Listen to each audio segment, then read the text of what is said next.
Derrière cette mise en scène, se cache un affrontement plus profond. Il s'agit d'un homme qui voulait réformer, et un système qui ne veut pas mourir. Dans ce théâtre judiciaire diffusé en boucle à la télévision, ce n'est pas la vérité que l'on cherche, mais un homme que l'on veut briser. Les adversaires de Constant Moutamba ne lui pardonneront pas. Face au procès d'enquête sur le prétendu détournement de 19 millions de dollars, Constant Moutamba résiste. Il a même défié le ministère public devant la Cour de cassation. Si les 35 millions ou les 19 millions de dollars sont toujours logés dans le compte du ministère de la Justice, alors il faut arrêter de détourner l'attention du peuple de l'essentiel. Je vous rappelle que devant la Cour de cassation, Constant Moutamba a opposé une résistance juridique rare. Avec un ton calme mais ferme, il a mis au défi le ministère public de produire ne serait-ce qu'une seule preuve matérielle d'un quelconque détournement.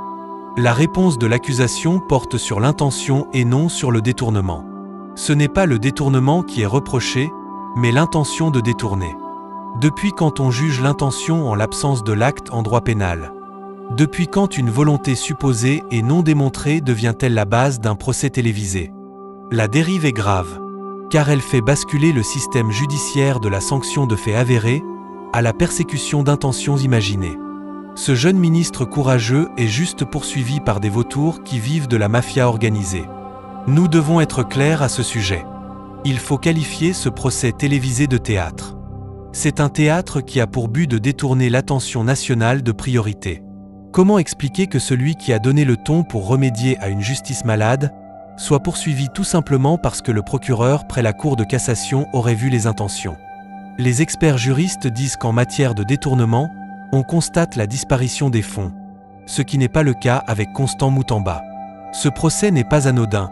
Il interroge la conception même de l'état de droit en RDC. Dans cette affaire, le véritable détournement n'est peut-être pas celui des fonds, mais celui de la vérité. Moutamba est jusqu'ici un ancien ministre accusé sans preuve tangible. Le prétendu compte du scandale de la Raobank n'a pas été ouvert par lui. Constant Moutamba a rappelé que ce compte a été créé et utilisé par ses prédécesseurs. À son arrivée à la tête du ministère de la Justice, ce compte contenait 8 millions de dollars.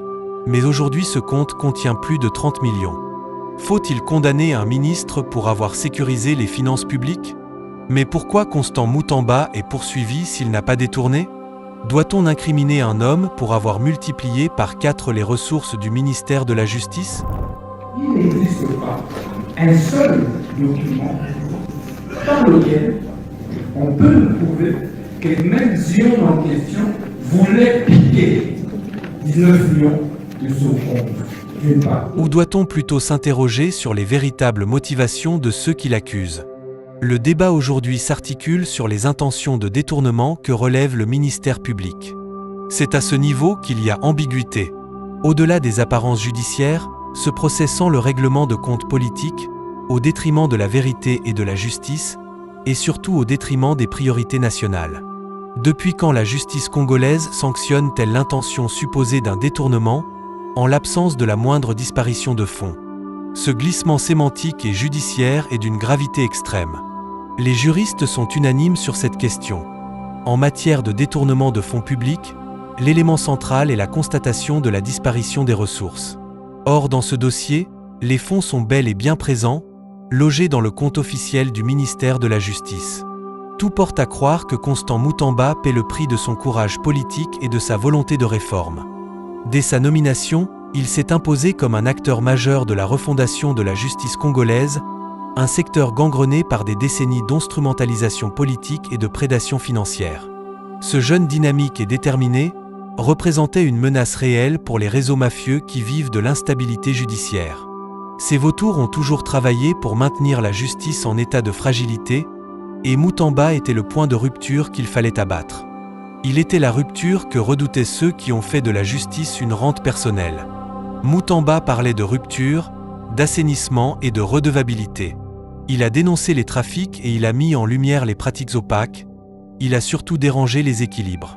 Constant Moutamba a osé toucher à une justice qui ne sert ni la loi ni le peuple, mais des intérêts privés. Et c'est bien cela que ses adversaires ne lui pardonneront pas. Ce n'est donc pas un hasard si l'on assiste à un procès-spectacle diffusé à la télévision, où l'ancien ministre d'État est publiquement humilié, avant même toute décision judiciaire définitive. L'objectif est clair, le discréditer, le neutraliser politiquement, l'éloigner du chantier de la réforme. Mais pourquoi l'État congolais veut humilier et jeter en prison un tel homme ?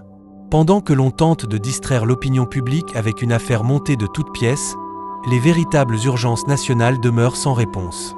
Où en est la pacification de l'Est ? Où en est la lutte contre les groupes armés soutenus par le Rwanda ? Où en est la refondation institutionnelle attendue depuis les promesses électorales ? Où est la réforme profonde de la justice que Mutamba incarnait justement ? Plutôt que de faire le procès d'un homme qui s'est battu pour redresser son ministère, l'État congolais devrait concentrer ses efforts sur les vrais défis sécuritaires, économiques et institutionnels. Le procès Mutamba est donc plus qu'un dossier judiciaire. Il est un test politique, un test moral et une ligne de fracture. Aujourd'hui, Constant Mutamba est dans le box des accusés. Mais c'est l'État de droit congolais qui est véritablement sur le banc des accusés.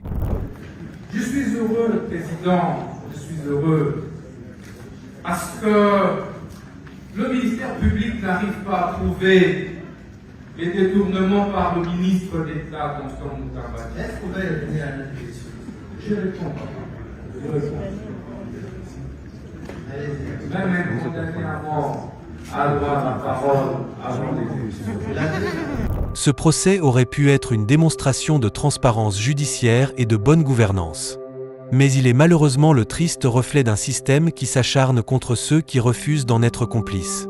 Allons-nous continuer à confier nos institutions à ceux qui les détournent de leur mission ? Ou allons-nous soutenir ceux qui refusent de s'incliner devant l'arbitraire ? Car au fond, ce n'est pas Constant Mutamba que l'on juge aujourd'hui. C'est notre capacité en tant que nation à choisir entre la vérité et la vengeance, entre la réforme et la revanche, entre la République et sa caricature.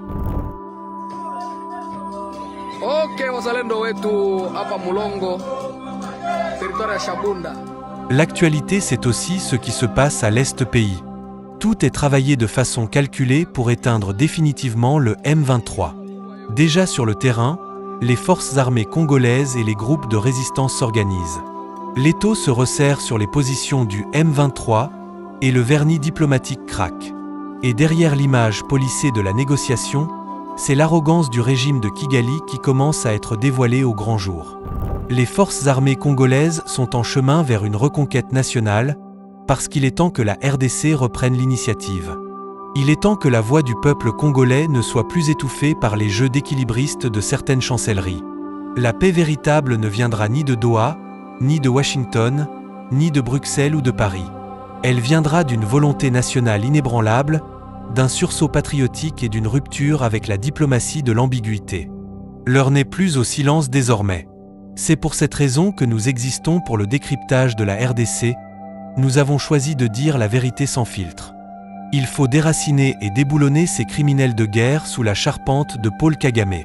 La guerre qui se déroule à l'Est n'est pas une guerre entre rebelles et gouvernements.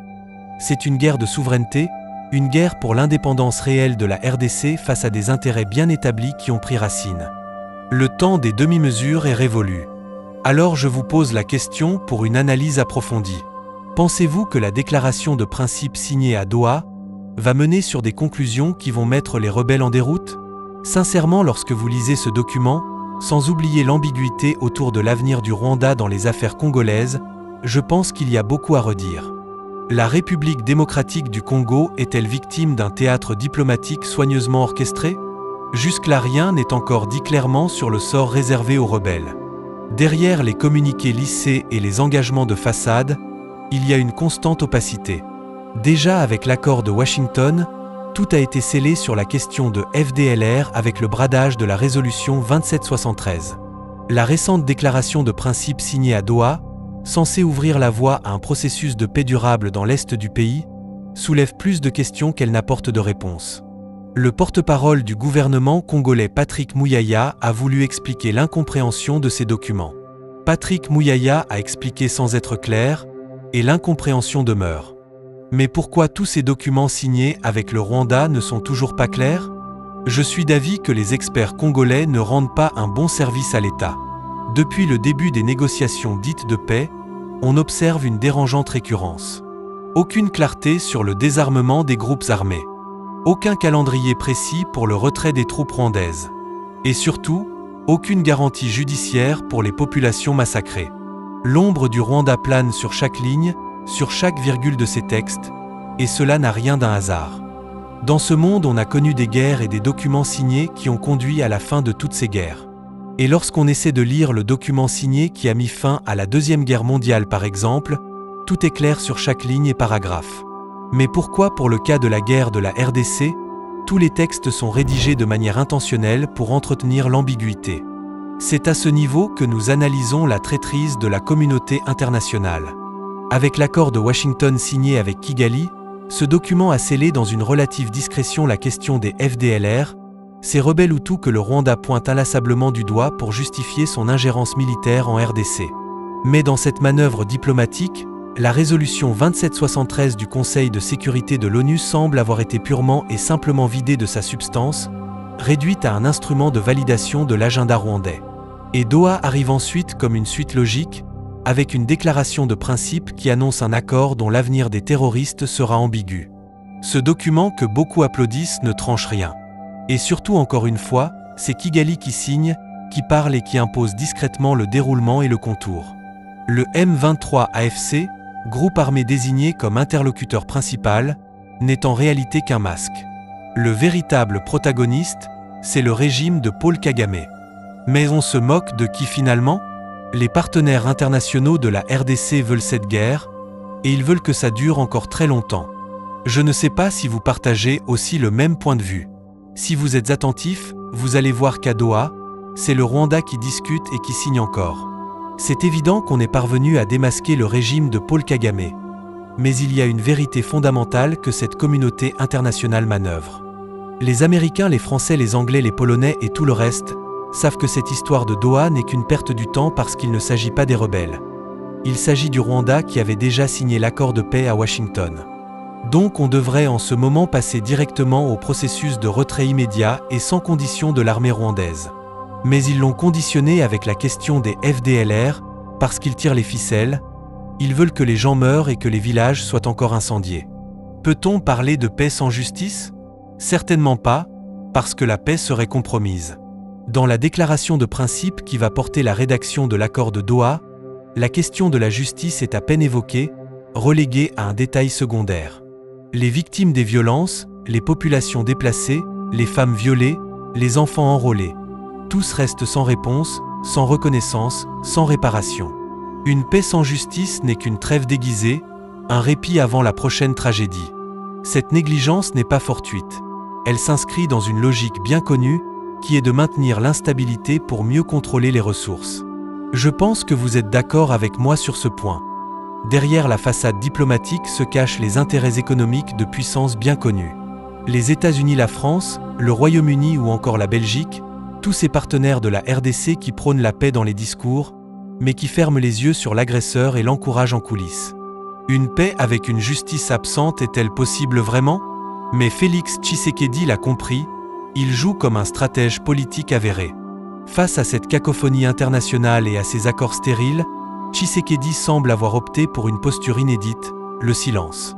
Un silence que certains interprètent comme une faiblesse, mais que d'autres voient comme une arme, parce que c'est en coulisses que tout se joue.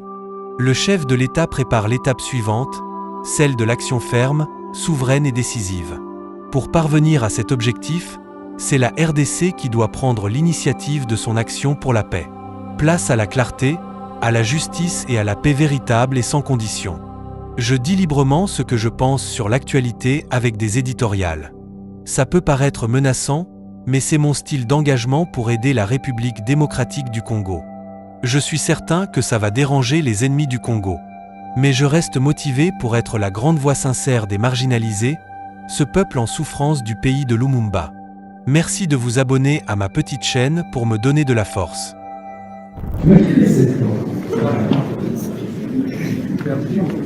Bien. Et la loi dit également que le montant des préfinancements ne peut jamais excéder 30% du montant du coût global du marché. Comment vous êtes arrivé au-delà de 50%? Monsieur le Président, vous vous rendez compte que la loi n'a pas dit ce revenu des boursiers. D'une part. D'autre part, président, humblement, comme je l'ai dit tout à l'heure, les 19 millions qui entrent dans le compte sont surveillés et il y a des modalités de décaissement. C'est pourquoi je l'ai dit, à moins qu'on me trouve le contraire, pour dire que, aussitôt que cet argent est entré dans le compte, il y a eu un ordre de paiement, de décaissement. Il y a eu un ordre de décaissement des 19 millions. Il n'y en a pas. Parce qu'il y avait justement un ordre que j'avais immédiatement donné lors de l'ouverture pour définir le seuil justement de ces 30% auxquels l'entreprise pouvait avoir accès dans un premier temps. Et c'était à travers le services, dans un premier temps. Et que ce serait évalué. Donc les décaissements étaient conditionnés par des évaluations au président. C'est seulement, malheureusement, au moment où les 19 millions entrent dans les comptes, je dis bien que ma chef hiérarchique, qui est la première ministre,